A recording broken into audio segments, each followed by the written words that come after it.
Hi hello ಎಲ್ಲರಿಗೂ ನಮಸ್ಕಾರ. ತುಂಬ ದಿನ ಆದಮೇಲೆ ವ್ಲಾಗ್ ಮಾಡ್ತಾಯಿದ್ದೀನಿ, ಅದು ಕುಕ್ಕಿಂಗ್ ವ್ಲಾಗ್ ಮಾಡ್ತಾಯಿದ್ದೀನಿ. ಫಸ್ಟಿಗೆ ನಾನು ಇಲ್ಲಿ ಬೆಂಡೆಕಾಯಿನ ವಾಶ್ ಮಾಡ್ಕೊತಾ ಇದ್ದೀನಿ. ನಾನು ಮಾಡ್ತಾ ಇರೋದು ಬೆಂಡೆಕಾಯಿ ಫ್ರೈ.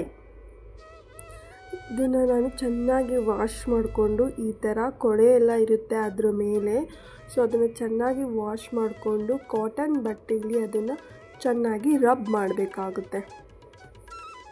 ರಬ್ ಚೆನ್ನಾಗಿ ಮಾಡಿದ ಮೇಲೆ ನಾನು ಯಾವ ಥರ ಕಟ್ ಮಾಡೋದು ಎಲ್ಲ ಪ್ರೊಸೀಜರ್ನ ಹೇಳ್ಕೊಡ್ತೀನಿ. ಸೊ ಸ್ಕಿಪ್ ಮಾಡದೆ ನೋಡಿ. Thank you.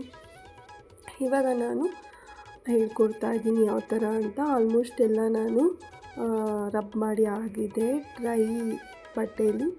ಸೊ ಇವಾಗ ನೋಡಿ, ಈ ಥರ ಫಸ್ಟ್ ಅದನ್ನು ಕಟ್ ಮಾಡ್ಕೊಂಡಿದ್ಮೇಲೆ ಈ ಥರ ಸ್ಲೈಸ್ ಆಗಿ ಕಟ್ ಮಾಡ್ಕೊಬೇಕಾಗುತ್ತೆ.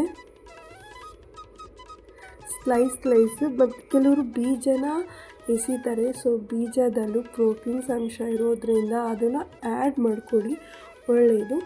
ಸೊ ಈ ಥರ ಸ್ಲೈಸನ್ನು ಒಂದು ಬೆಂಡೆಕಾಯಲ್ಲಿ 4 ಸ್ಲೈಸ್ನ ಮಾಡ್ತಾಯಿದ್ದೀನಿ. ಸೊ ಪಿಜ್ಜಾದಲ್ಲಿ ಬಂದಿರುತ್ತಲ್ಲ ಚಿಲ್ಲಿ ಫ್ಲ್ಯಾಕ್ಸ್, ಅದ್ರ ಮೇಲೆ ಹಾಕ್ಕೊಂಡು ತಿಂದರೆ ಚೆನ್ನಾಗಿರುತ್ತೆ. ಸೊ ನಾನು ಇದನ್ನು ತೋರಿಸಿಲ್ಲ, ನಿಮಗೆ ಟಿಪ್ಸ್ ಹೇಳ್ತಾ ಇದ್ದೀನಿ. ಸೊ ಸ್ಲೈಸ್ ಮಾಡಿದ್ಮೇಲೆ ಟರ್ಮರಿಕ್ ಮತ್ತು ಕಾರ್ನ್ಫ್ಲವರ್ನ ಆ್ಯಡ್ ಮಾಡ್ತಾಯಿದ್ದೀನಿ, ಮತ್ತು ಕಡಲೆ ಹಸಿಟ್ಟನ್ನ.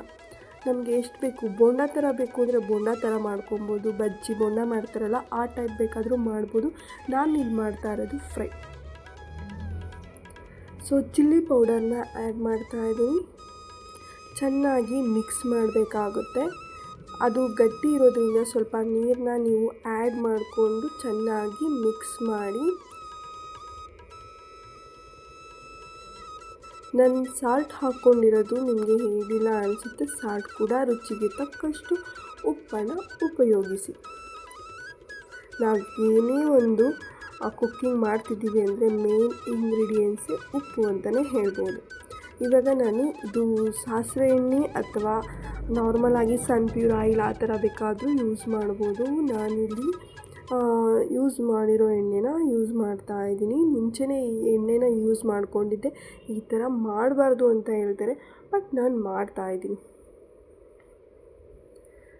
ಸೊ ರೆಡಿ ಆಯಿತು. ಈ ವ್ಲಾಗ್ ಇಷ್ಟ ಆಗಿದೆ ಅಂತ ಅಂದ್ಕೊತೀನಿ. ಬಾಯ್, ಟೇಕ್ ಕೇರ್.